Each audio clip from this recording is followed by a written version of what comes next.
अनियमितताएं नहीं हुई होंगी। जो वापस आया होगा, जो देने गए वो अपनी जेब में रख लिया होगा।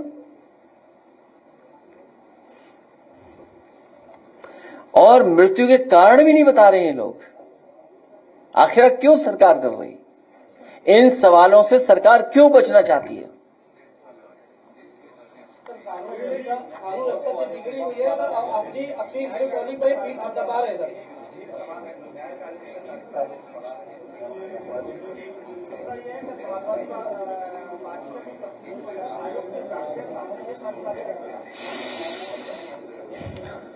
हम लोग पार्टी की तरफ से जो जानकारी मिलेगी उसको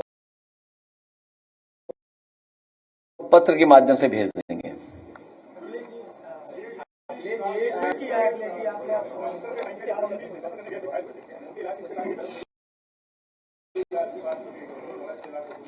अगर इश्तेहार में चित्र नहीं तो उन्होंने मित्र बदल दिया अपना।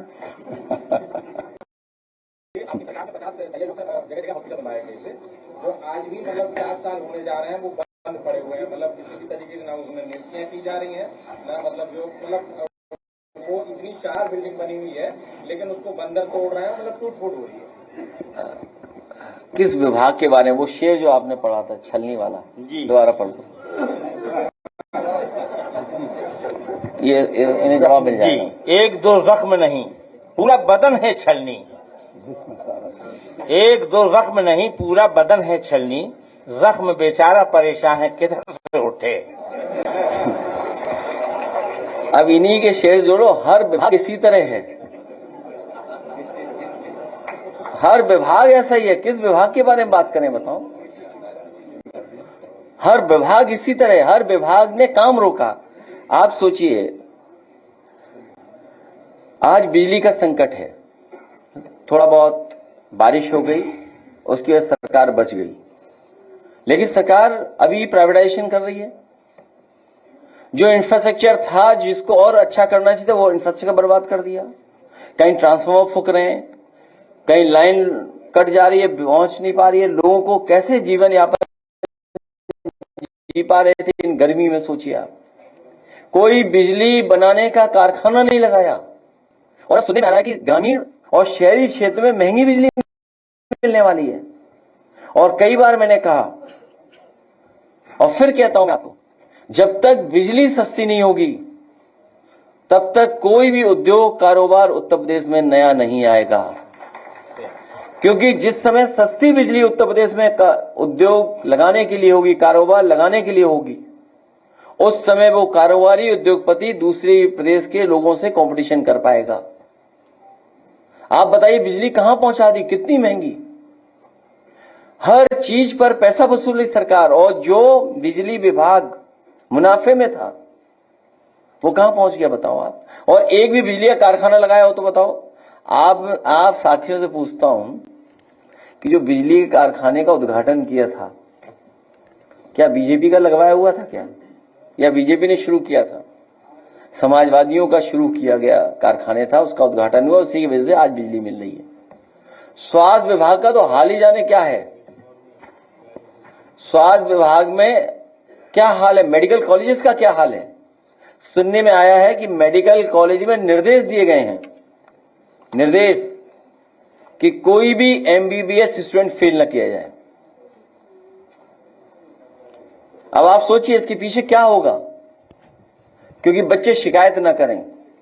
जो पढ़ने जा रहे हैं मेडिकल कॉलेज में, वो मेडिकल कॉलेज में कोई भी इंफ्रास्ट्रक्चर नहीं है, प्रोफेसर नहीं है, असिस्टेंट प्रोफेसर नहीं है। अभी नए बच्चे आने जा रहे हैं एमबीबीएस के, क्या इंफ्रास्ट्रक्चर तैयार है बताइए आप? तो कौन से विभाग के बारे में बात करें? और कई विभाग तो ऐसे हैं बस चल रहे हैं। पानी की टंकी वाला विभाग तो पता ही है आपको, अभी कौन सा जून महीना चल रहा है, आज अखबार में खबर आ गई कि पानी की टंकी से पानी निकल रहा है, तो जुलाई तक गिर जाएगी। हर महीने गिरनी है टंकी, तो जून वाली तो गिर चुकी है, जुलाई वाली गिरेगी अभी।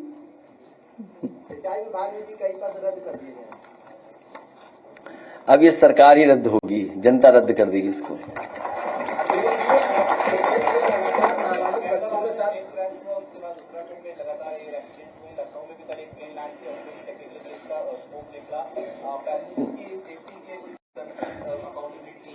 मैं कोई एक्सपर्ट नहीं हूं, लेकिन इसमें एक्सपर्ट्स की राय और सरकार को नियमों का पालन, मानकों का पालन कराना चाहिए,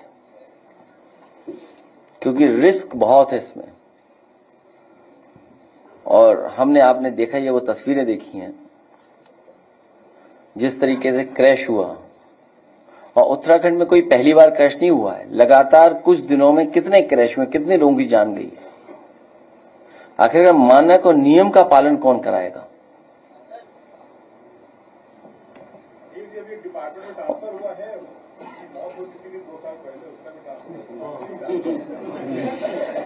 ये कोई नई चीज सरकार में नहीं है।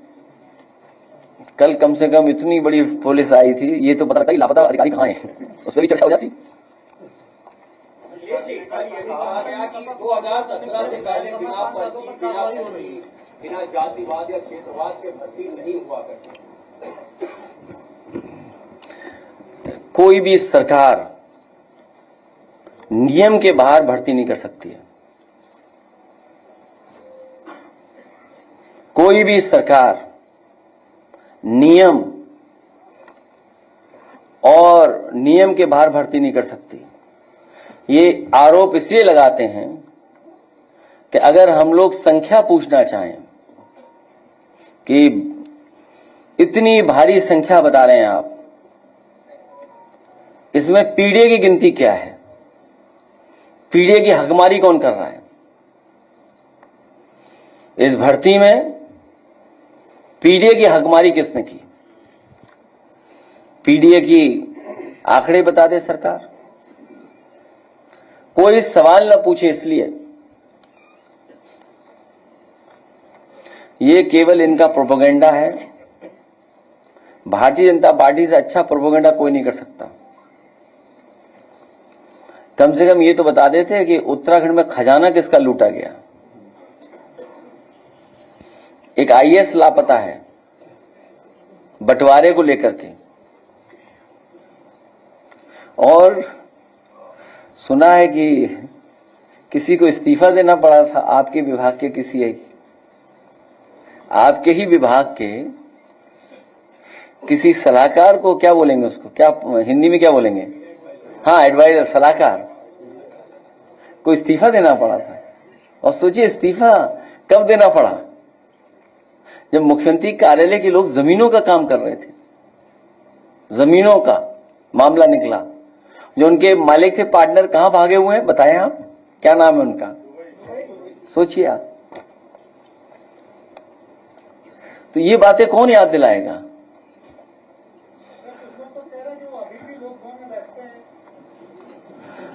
लोक भवन में तो कैसे कैसे लोग बैठते हैं, तुम्हें नहीं पता? जिन पे मुकदमे थे वो तक बैठते हैं। इसीलिए लोक भवन में बैठे हुए लोगों को हटाना है।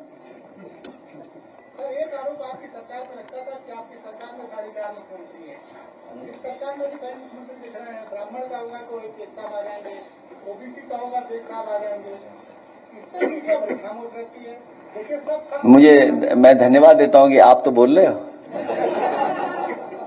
एक का बोलना ही बहुत है।